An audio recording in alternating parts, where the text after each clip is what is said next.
찬송하시겠습니다. 찬송가 252장입니다.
마가복음 14장 22절에서 31절 말씀입니다.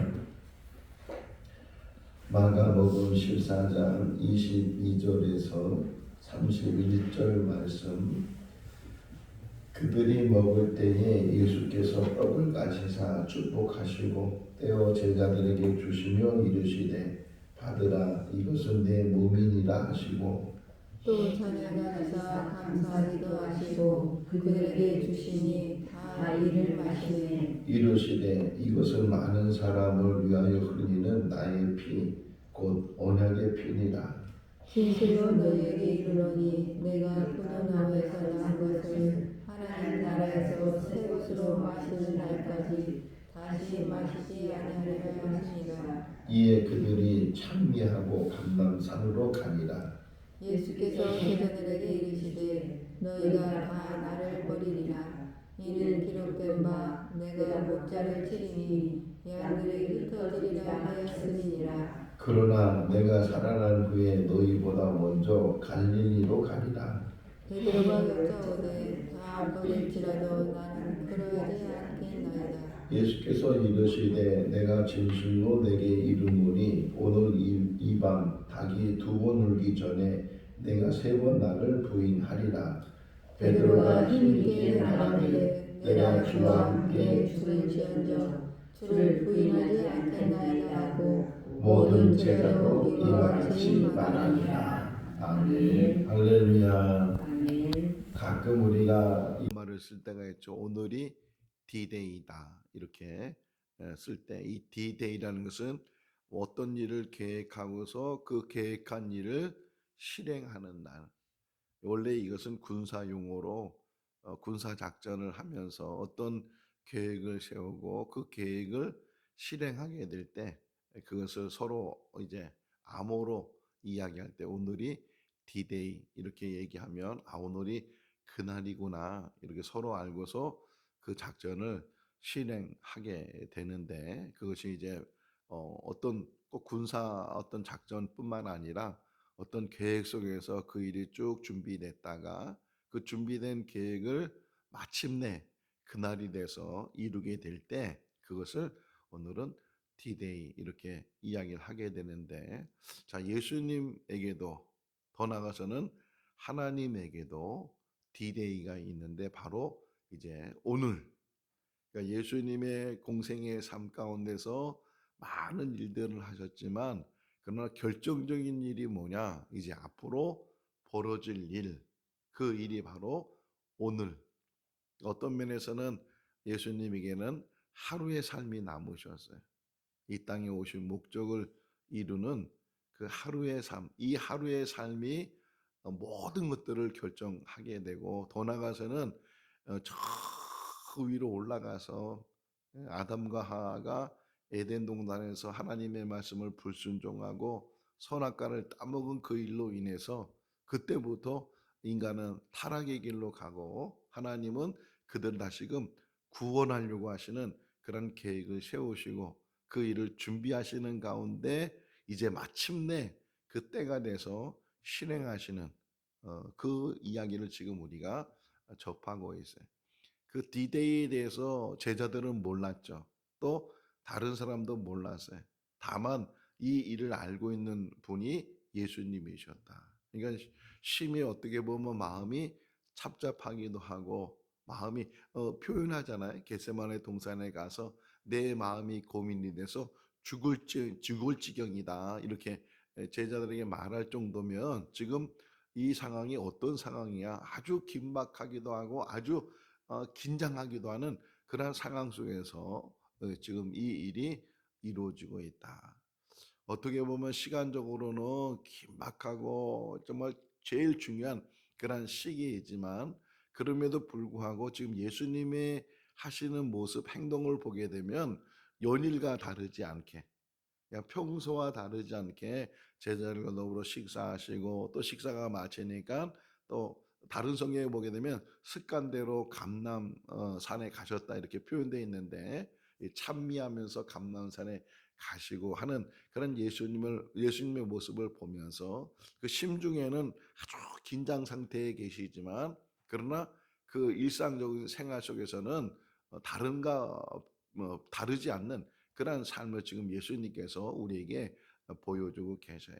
유월절에 대해서 예루살렘으로 이제 제달과 더불어 올라오신 예수 그리스도 그분께서 이제 한 여인이 물 항아리를 이고 갈 때 그 여인을 따라가게 되면 그 집에 들어가서 주인에게 주님께서 쓰실 방을 준비하라 이렇게 얘기하면 그것이 준비되어 있을 거다.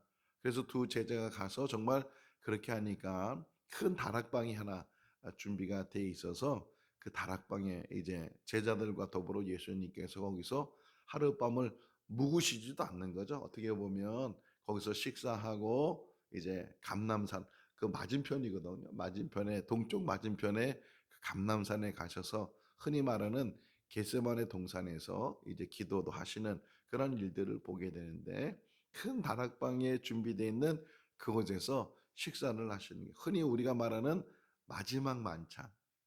어떤 면에서는 예수님께서 3년 동안 제자들과 더불어서 동고동락하고 같이 여행하고 같이 식사하고 같이 주무시고 이랬던 모습을 늘 보던 모습이었는데, 그런데 오늘 이 저녁 때 식사는 예년과는 전혀 다른 어떤 그러한 식사를 이들이 경험을 하게 돼요.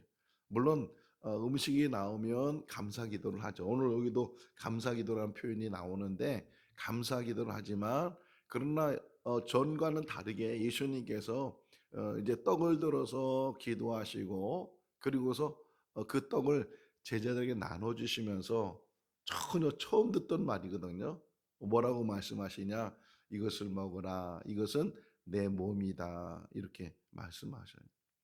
전에는 그런 얘기를 전혀 예수님이 하시지 않았는데, 이제 왜 이런 말씀을 하는지는 이 당시에는 제자들이 깨닫지 못했는데, 나중에 이제 예수님이 죽으시고 부활하시고 또 다시금 예수님을 통해서 말씀을 배우고 또 오순절날 성령을 체험하면서 '아 그렇구나.' 그때 그 예수님이 붙잡히기 전에 그 마가의 다락방에서 우리에게 떡을 떼 주시면서 "이것이 내 몸이다." 이렇게 말씀하신 것이 바로 그 주님의 정말 그 몸, 우리를 위해서 인류를 위해서 죽으시는 그 대속의 몸, 그 몸이었구나. 고린도전서 11장에 보게 되면 바울도 이 성찬에 대해서 말하면서 이것은 주님께서 제정하신 것이다. 주님께서 처음 하신 일인데 이것을 할 때마다 이것을 기념하고 이거 할 때마다 기억을 해야 되고, 주님 오시는 그날까지 우리가 이 성찬 예식을 하면서 주님이 왜 이 예식을 했는지를 다시금 생각하는 거예요. 그러니까 십자가의 사건을 다시금 이 성찬 예식을 통해서 주님이 찢기시는 그 몸들, 주님이 흘리시는 그 보혈들, 이런 것들을 다시금 깊이 묵상하면서 우리가 죽어야 될 자리에 예수님께서 대신 죽으셔서 우리의 모든 죄를, 우리의 모든 문제를, 심지어는 죽음의 문제까지도 그분이 해결해 주셨다 하는 것을 우리가 늘 기억하고, 그리고 이제 이 일을 우리가 늘 증언하고 주님이 오시는 그날까지 이 일을 감당해야 된다, 이렇게 바울이 이야기하고 있는 것처럼 예년과 다르게 지금 식사를 하면서 축사하시고 그것을 제대로 나눠 주시면서 말씀하시기를 "이것은 내 몸이다." 또 잔을 들어서 감사 기도하시고 그다음에 그 잔을 제자에게 또 주시면서 "이것은 피 곧 언약의 피다. 내 피고 언약의 피다." 이렇게 나눠 주셨어요. 오늘 찬송가 252장을 우리가 찬송했는데, 예수님의 피, 오직 우리를 구원할 수 있는 것은 그 예수님의 보혈. 복음성가 중에서도 보혈을 지나 아버지께로 나가는 그런 가사가 있는 것처럼 이 보혈이 우리에게 얼마나 큰 은혜고, 예수님이 흘리신 그 십자가의 보혈을 통해서 우리의 모든 죄가 다 사함을 받게 된다. 성경을 한 글자로 표현하게 될 때 뭐라고 표현할 수 있을까? 어떤 사람은 그것을 피 이렇게 표현해요. 그러니까 성경은 피다. 아담과 하와가 에덴 동산에 쫓겨날 때 그때 하나님이 그냥 쫓아내신 것이 아니고 그들에게 뭘 입혀 주셨어요? 가죽옷을 입혀 줬어요. 그러니까 짐승을 잡은 거죠. 피 흘림을 하나님이 가지시고 그 피 흘림을 통해서 만든 그 가죽옷을 인간에게 입혀 주시고, 모세를 통해서 이스라엘 백성들에게 성막을 세우게 하고 그 성막을 통해서 이제는 하나님께서 속죄제를 드리게 하는데, 그 속죄제가 뭐예요? 피 흘림이거든요. 그리고 너희는 피를 먹지 마라. 왜? 피에는 생명이 있다. 이 피에 관한 이야기가 성경에 쭉 기록되어 있어요. 요한계시록 보게 되면 우리가 세마포, 우리가 옷을 다시금 갈아입게 되는데 어린 양의 피로, 그러니까 주님의 보혈로 이제 빨래를 하고 세탁을 한 그런 옷을 우리가 입고서 그 혼인 잔치에 우리가 참여하게 된다. 다윗이 평생에 가지고 있는 소원이 뭐예요? 성전을 짓는 일이잖아요. 하나님의 전을 져야 되겠다. 그런데 하나님이 막으셨어요. 그 막으시는 가장 대표적인 이유가 뭐예요? 피를 많이 흘렸기 때문에, 사람을 많이 죽였기 때문에 너는 성전을 짓지 못하고 너희 아들이 성전을 짓게 될 것이다. 이렇게. 자, 유월절 사건을 다시 보세요. 오늘 새벽에 또 일어나서 보니까 그 애굽의 이제 바로가 이스라엘 백성들을 내보내주지 않잖아요. 그러니까 처음부터 이제 시작해서 재앙이 내리기 시작하는데 첫 번째 재앙이 뭐예요? 나일강이 다 피로 변하잖아요. 피. 열 번째 재앙이 뭐예요? 유월절 어린 양의 피. 장자의 죽음을 얘기하면서 이 죽음을 다 그냥 사람이든 짐승이든 처음 난 것들은 다 죽을 것이다 이렇게 예언돼 있고 이제 그런 열 번째 재앙이 있는데 그럼에도 불구하고 그 재앙 속에서 넘어가는 게 있다는 거예요. 이 죽음이 넘어간다는 거예요. 그래서 6월이라는 말 자체가 그것도 영어로도 패스오버라 그러는데 넘어갔다 이런 표현을 하고 있는데 이 넘어가는 것은 뭐냐? 어린 양의 피가 발라져 있을 때 문설주와 임방에 그 피가 발라져 있을 때 이게 넘어가는 거예요. 그러면서 출애굽한 다음에 하나님이 말씀하시기를 너희를 내가 백성 삼기 위해 거룩한 제사장의 나라의 백성 삼기 위해서 너희를 구원한 하나님이다 이렇게 말씀하시는데 그 피를 통해서 피로 시작된 그 애굽의 재앙들이 피로 인해서 드디어 그들이 구원을 받게 되고 이것이 유월절이 돼서 지금도 유대인들에 있어서는 이 유월절이 가장 중요한 명절이거든요. 지금 예수님이 왜 예루살렘에 가셨어요?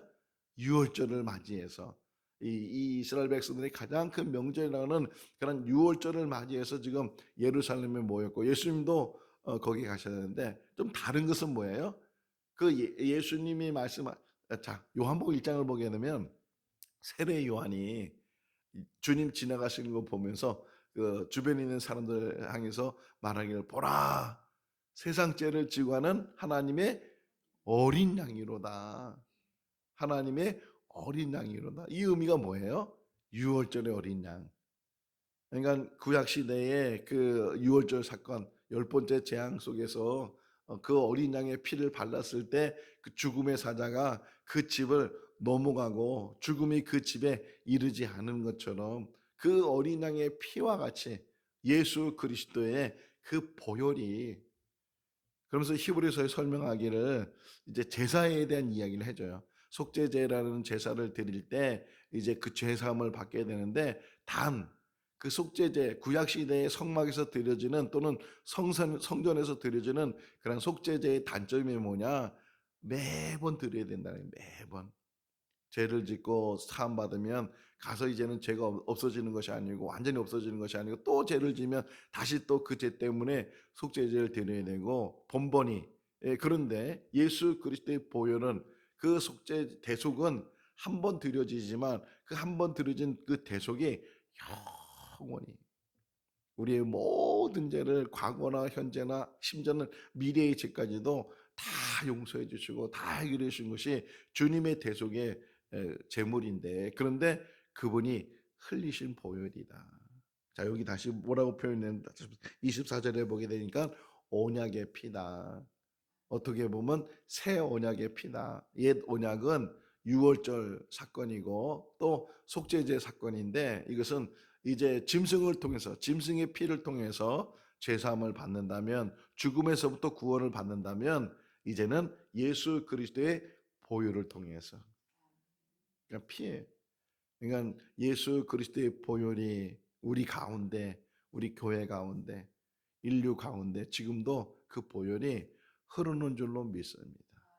예수님의 피 아니고서는 구원받을 수 없다. 이게 대속이죠. 주님께서 우리 대신 죽으시고 몸을 찢기시고 피를 흘리시고 심지어는 이제 명절 되기 전에 십자가에 달리는 사람들이 다 죽어야 되니까 안 죽은 사람들은 다리를 꺾으려고 이제 갔는데 가보니까 예수님은 죽어 계셨어요. 그러니까 이 다리를 꺾으려 갔던 사람이 그 꺾지를 않고 대신에 창으로 긴 창으로 예수님의 옆구리를 푹 찔러서 그래서 그 마지막 남아있는 몸에 있는 피까지도 다 이제 흐르게 하는 그런 일들을 보면서 마지막까지도 그 주님의 모든 피를 다 쏟으시고 그 피를 통해서 우리를 죄 가운데서 죽음 가운데서 구원해 주시고 하나님께서 예비하신 영원한 그 하나님 나라에 우리를 영접해 주실 줄로 믿습니다.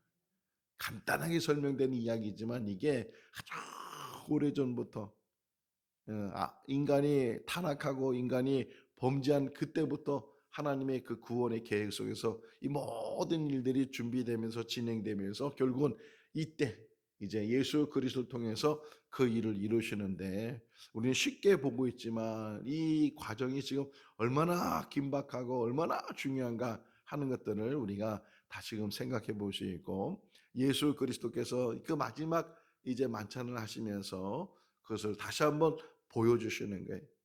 미리 말씀해 주시는 거예요. 그래야 제자들이 나중에, 지금은 깨닫지 못하지만 나중에라도 그때, 그래서 주님께서 그렇게 평소와는 다르게 그 떡을 주면서 내 몸이라고, 그 잔을 주면서 내 피라고 그렇게 말씀하셨구나. 그거였구나. 우리가 그래서 주님의 살을 먹고 그래서 주님의 피를 마시는 거구나 하는 것을 깨닫게 되는 것처럼, 지금은 제자들이 모르지만 주님께서는 미리 그 모든 것들을 아시면서 말씀하시잖아요. 자, 그래서 이 마지막 만찬을 다 마친 다음에 그들이 26절을 보니까 찬미하면서 감람산으로 갔다. 다른 성경에서는 습관적으로 감람산에 가서, 그러니까 어떤 습관이에요? 기도하는 습관이죠. 주님께서는 늘 시간이 되면 낮에는 사람들을 만나서 치유해 주시고 말씀 사역하시고, 또 저녁 때는 홀로 산에 올라가셔서 또 한적한 곳에 가셔서 기도하시고, 그러면서 그 모든 일들을 준비하셨는데, 지금도 평소와 똑같이 이제 감람산에 가셔서 거기서 기도하시는데, 자, 근데 여기 문제는 27절에 보면, 27절 한번 읽어볼까요? 예수께서 제자들에게 이르시되 너희가 다 나를 버리리라. 이는 기록된 바 흩어지라 하였음이니라. 이렇게. 오늘 새벽에 이제 또 가룟 유다 얘기를 나중에 또 한 번 더 할 거거든요.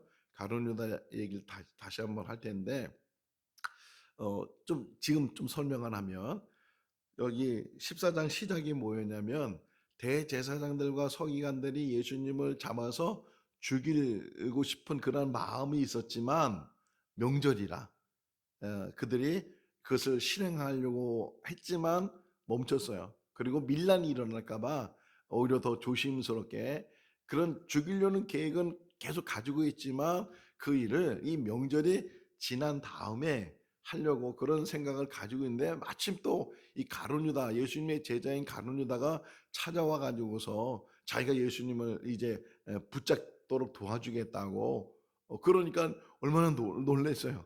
아니, 그 사람을 잡으려는데 그 사람의 제자가 찾아와서 팔겠다고, 잡도록 도와주겠다고, 그러니까 그래서 돈을 주겠다고 약속을 했어요. 자, 그런 상황 속에서 이 사람들, 제사장이나 서기관들의 생각은 어쨌든 이 명절이 지금 코앞에 있고 이 중대사잖아요. 이스라엘 사람들에게는 이 가장 큰 명절이니까 이 명절이 지나고 나서, 그러니까 시간적으로 생각할 때는 대제사장이나 바리새인이나 서기관다 이런 사람들은 조금 시간을 늦춘 거예요.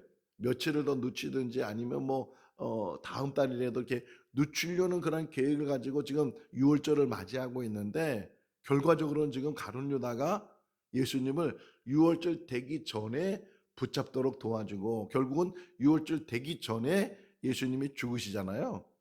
자, 그 이야기를 이제 앞으로 하려고 해요. 하려고 하는데, 왜 가룟 유다가 그랬을까? 어제 우리가 말씀을 묵상한 것처럼 너희 중에 한 사람이 나를 팔 거다. 나와 같이 떡그릇에 손을 넣을 사람이 바로 그 사람이다. 그 사람은 태어나지 않은 것이 더 좋을 뻔했다. 누가 이 12명이 그 얘기를 똑같이 들었는데 누가 가장 가슴이 철렁 내려앉았을까요? 너무 놀랬을 거 아니에요. 자기는 지금 심중으로만 생각하고 모르게 지금 비밀스럽게 대제사장을 만나고 그리고 탈 계획을 가지고 있었는데, 아무도 모르는 상황이잖아요. 만약 알았으면 가만두겠어요, 제자 그 동료들이?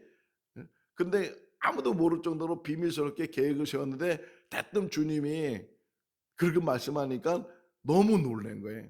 야, 이거 미뤘다가는 안 되겠다. 지금 주님은 내 계획을 다 알고 계시구나. 뭐 이런 생각이 혹 있을 수 있겠잖아요. 그러니까 서둘러서 대제사장들은 이 명절이 끝난 다음에 좀 다시 이제 기회를 봐서 그런 생각을 가지고 있었을 텐데, 가룟 유다 입장에서는 지금 한시가 급해졌어요, 이제는. 주님이 이 사실을 안다는 게 이게 얼마나 지금 이게 긴박한 상황 속에서 자 똑같아요. 21절 우리가 읽었는데 보시면 너희가 다 나를 버릴 거다. 지금 제자들은 전혀 그런 생각이 없었고 제자들에게서는 주님을 떠난다는 생각이 전혀 없는데 주님은 이런 말씀을 하시는 거예요. 흔히 그런 말 하잖아요. 사람이 5분 앞길을 모른다고. 우리는 우리 앞길을 모르잖아요. 근데 주님은 벌써 다 이 모든 것들을 보시고서 이루어질 일들에 대해서 미리 말씀하시고 이렇게 하시는 걸 보면 제자들도 너무 이 황당한 말을 듣는 거예요. 아니 우리가 이제까지 3년 동안 따라다녔는데 아니 언제 우리가 이제 주님을 버린다고? 우리는 절대로 주님을 안 버려. 주님과 이제까지도 고생을 같이 했는데 막 그런 생각이 제자들에 있었을 거 아니에요. 바로 그 얘기 27절. 그러니까 근데 또 한마디 더 하셔요. 자, 내가 죽은 다음에 다시 살아나게 되면 내가 먼저 갈릴리로 요한복음 21장에 보니까 베드로를 중심으로 해서 나는 고기 잡으러 다시 돌아가겠다. 그래서 이 몇몇 제자들이 갈릴리로 가서 고기를 잡잖아요. 그 이야기가 나오는데 벌써 주님은 그 일이 일어나기 전에 지금 잡히시기 전에 제자들에게 미리 말씀을 하셔요. 아까처럼 떡을 나눠주고 피를 이게 잔을 나눠주면서 내 몸이다 내 살이 내 피다 이렇게 말했을 때 전혀 그때는 깨닫지 못했던 제자들이 나중에서야 여기도 마찬가지가 깨닫지 못했던 제자들이 나중에서 정말 주님이 먼저 갈릴리로 오시고 고기를 밤새도록 잡지 못했던 그 제자들에게 오른편으로 그물을 던지라고 그래서 153마리의 고기를 잡은 이야기를 통해서 지금 그때 주님이 먼저 말씀하셨구나 이렇게 얘기하고 이렇게 깨닫게 되는 거잖아요. 어쨌든 27절 말씀을 보게 되면 너희는 다 나를 버릴 것이다. 그러니까 용감했던 베드로가 29절에 보니까 뭐라고 얘기해요? 다 버릴지라도 나는 그렇지 않습니다. 자기를 과시하잖아요. 나는 절대로 주님을 버리지 않습니다. 여러분 성경을 좀 자세히 보세요. 그 29절에 버릴지라도 거기에 번호가 써 있잖아요.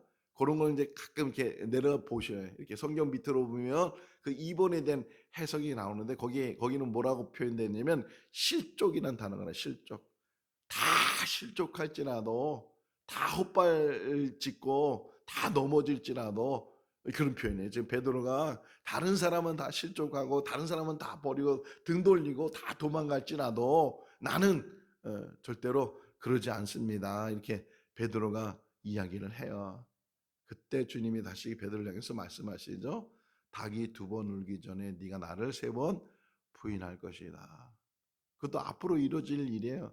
베드로는 전혀 생각지도 못하고 자기가 그렇게 주님을 부인할 줄은 전혀 꿈에도 생각 못했죠. 지금 이 상황은 베드로는 자기 과시도 있지만 어떤 면에서는 진실된 말이에요. 진실된 말. 내가 절대로 주님을 버리지 않겠습니다. 그렇게 말했는데 자 그것뿐만 아니라 31절 끝부분에 보게 되면 모든 제자들도 이와 같이 말했다. 베드로만 그런 것이 아니고 다른 뭐 도마도 그렇고 뭐 바돌로메도 그렇고 다 모든 제자들이 그 절대로 그런 일이 없습니다. 우리가 어떻게 주님을 버립니까? 혹이나 주님이 죽는다 하시면 우리도 따라 죽겠습니다. 뭐 그런 정도의 어떤 제자들의 말이 있었을 거란 말이에요. 있는데 근데 결국은 가룟유다가 사람을 데리고 와서 예수님 붙잡게 되니까 너도 나도 할 것 없이 다 도망가 버리는 그런 모습을 이제 보게 되는 거예요. 어쨌든 주님께서는 앞으로 이루어질 일들에 대해서 이렇게 내다보시고 또 그 일에 대해서 미리 말씀하시고 그러는 가운데 한 가지 생각이 됐어요. 오늘 새벽에 딱 마지막 마무리 생각이 뭐였냐면 이 다 하셨다는 거잖아요. 그럼에도 불구하고 주님은 피하지 않았다는 거예요. 왜요? 그 기도 속에 나와. 내일 이제 겟세마네 기도에 대해서 말씀을 묵상하는데 그 기도 속에 나와요. 주님의 어떤 인간적인 마음은 도망가고 싶고 피하고 싶고 그 일이 이루어지지 않기를 그 기도하잖아요. 어, 정말 할 수만 있다면 이 잔이 지나가게 해라. 인간적인 어떤 그 마음의 표현을 주님께서 솔직하게 하나님 앞에 하시면서 그럼에도 불구하고 내 원대로 내 뜻대로 되는 것이 아니고 아버지 원대로 아버지 뜻대로 우리에게 주는 교훈이에요. 때로는 정말 막막해지고, 때로는 오늘 요번 주일 설교가 목숨으로 직역을 넓혀라 그 말씀인데, 정말 목숨이 두 개, 세 개 있으면 하나쯤이야 어떻게 하나님을 위해서 쓰고 하나는 나를 위해 쓰고 뭐 이렇게 나눌 수도 있지만, 한 목숨이잖아요. 이 한 목숨의 삶을 사는 우리들인데, 이 한 목숨에 사는 우리의 삶 가운데서도 얼마든지 주님의 일을 안 하고 도망갈, 요나처럼 너 니느웨로 가라 그랬는데 요나는 다시스로 도망가는, 그 코바디스 도미네에서도 베드로가 붙잡혀서 죽을 것 같으니까 그 로마에서 벗어나는, 도망가는 그런 모습들을 보게 되는데, 주님 역시도, 아니 주님은 더 자세히 알고 계시고 앞으로 일어날 일에 대해서 너무나 잘 알고 계시지만, 그럼에도 불구하고 끝까지 정말 십자가를 빌라도 법장에서부터 골고다 언덕까지 가셨던 그 주님의 발걸음처럼, 그래서 주님이 그러잖아요. 내 제자가 되려면 자기를 부인하고 자기의 주어진 십자가를 지고 나를 따르라. 그러는데 우리의 인생 가운데 가장 중요한 게 마지막이야, 마지막. 근데 그 마지막이 언제인지 모르잖아요. 오늘이 마지막일 수도 있고 내일이 마지막일 수도 있고, 우리는 5분을 모르니까, 5분 앞길을 모르니까. 그러니까 어떤 생각으로 살아야 되느냐? 오늘이 제일 마지막이라고 생각하고, 어떤 일이 일어날지 모르잖아요. 그때 가장 중요한 게 뭐냐면 실족하지 말라는 거예요. 실족하지 말고. 그래서 마지막 때에 대한, 종말에 대한 이야기 속에서도 지붕에 올라간 사람은 내려오려고 하지 말고 밭에 있는 사람은 뒤돌아보지 말고, 이렇게 표현하고 있는 것처럼 끝까지 믿음 붙들고 천국 가는 그날까지 오직 우리를 구원할 수 있는 분은 예수 그리스도 그분이셔요. 그분만 붙들고 십자가 붙들고, 사람 보지 말고, 사람 말에 유혹당하거나 미혹당하거나 사람 말에 실족하지 말고 끝까지 십자가 붙들고 끝까지 천국 향해서 나가는 그런 삶이 우리 삶이 될 수 있기를 주님의 이름으로 축원합니다. 기도하겠습니다. 생명의 주인이 되시는 하나님 아버지, 죄 가운데 저희들 살고 또 그 죄로 인해서 죽을 수밖에 없는 죄인인데, 그 모든 죄를 사하여 주시고 죽음을 이기게 하시고, 더 나아가서는 하나님이 예비하시는 영원한 하나님 나라에 우리를 영접해 주신 은혜가 있는 줄로 믿습니다. 내가 길이요 진리요 생명이니 나로 말미암지 않고는 아버지께로 올 자가 없느니라 말씀하신 예수 그리스도의 말씀을 다시금 붙듭니다. 우리는 아무 공로 없습니다. 우리는 오직 죄인일 뿐입니다. 그럼에도 불구하고 우리의 죄를 대속해 주시고 우리를 하나님 나라 생명책에 그 이름을 기록하여 주셔서 하나님의 백성, 하나님의 자녀가 될 수 있는 큰 축복을 주신 것 감사합니다. 아무리 장담하고 아무리 자신감을 가져도 인간일 수밖에 없어서 실족하기도 하고 때로는 약해지기도 하고 넘어지기도 합니다. 오 하나님 아버지, 불쌍히 여겨주시고 우리에게 굳건한 믿음을 주시고 오직 천국 바라보게 하시고, 한 사람도 실족함이 없이 대마처럼 세상으로 돌아간 사람이 없도록 우리를 붙들어 주시옵소서.